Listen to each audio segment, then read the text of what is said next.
കവി ടി.പി. ബാലചന്ദ്രൻ രചിച്ച മാലിക എന്ന കവിതാ സമാഹാരം പ്രകാശനം ചെയ്തു. ചേർത്തല എം.എൽ.എ. കൂടിയായ മന്ത്രി പി. പ്രസാദ് പ്രകാശന കർമ്മം നിർവഹിച്ചു.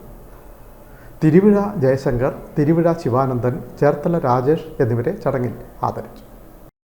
തിരുവിഴ പെരിയമനയിൽ നടന്ന ചടങ്ങിൽ കൃഷിമന്ത്രി P. Prasad Cherthala taluk NSS union president professor ഇലഞ്ഞിയിൽ രാധാകൃഷ്ണന് നൽകിക്കൊണ്ട് പുസ്തകത്തിന്റെ പ്രകാശന കർമ്മം നിർവഹിച്ചു.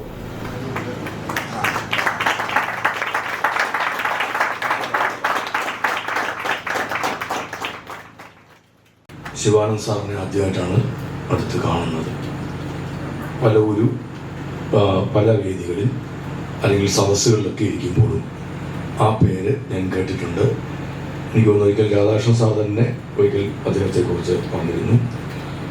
മറ്റൊരു സന്ദർഭത്തിൽ ശ്രീ മധുപോറ്റൻ അദ്ദേഹവും ഈ അദ്ദേഹത്തെക്കുറിച്ച് ഇങ്ങനെ സൂചിപ്പിച്ചിരുന്നു. പ്രശസ്ത നാഗസ്വര ചക്രവർത്തി തിരുവിഴ ജയശങ്കറിനെയും വയലിൻ വിദ്വാൻ തിരുവിഴ ശിവാനന്ദനെയും പുല്ലാങ്കുഴൽ കലാകാരൻ ചേർത്തല രാജേഷിനെയും കൃഷിമന്ത്രി പി. പ്രസാദ് ചടങ്ങിൽ ആദരിച്ചു.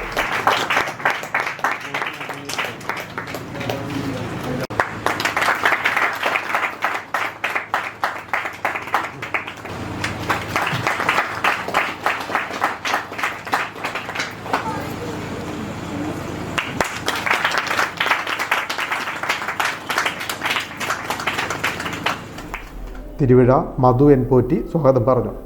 ഹരികൃഷ്ണവർമ്മ കാട്ടിൽ കോവിലകം, NSS കരയോഗം പ്രസിഡന്റ് രമേശ് ബാബു എന്നിവർ ആശംസ അർപ്പിച്ചു. പരമേശ്വരൻ പോറ്റി നന്ദി പറഞ്ഞു. തുടർന്ന് ചേർത്തല രാജേഷിൻ്റെ പുല്ലാങ്കുഴൽ കച്ചേരിയും നടന്നു.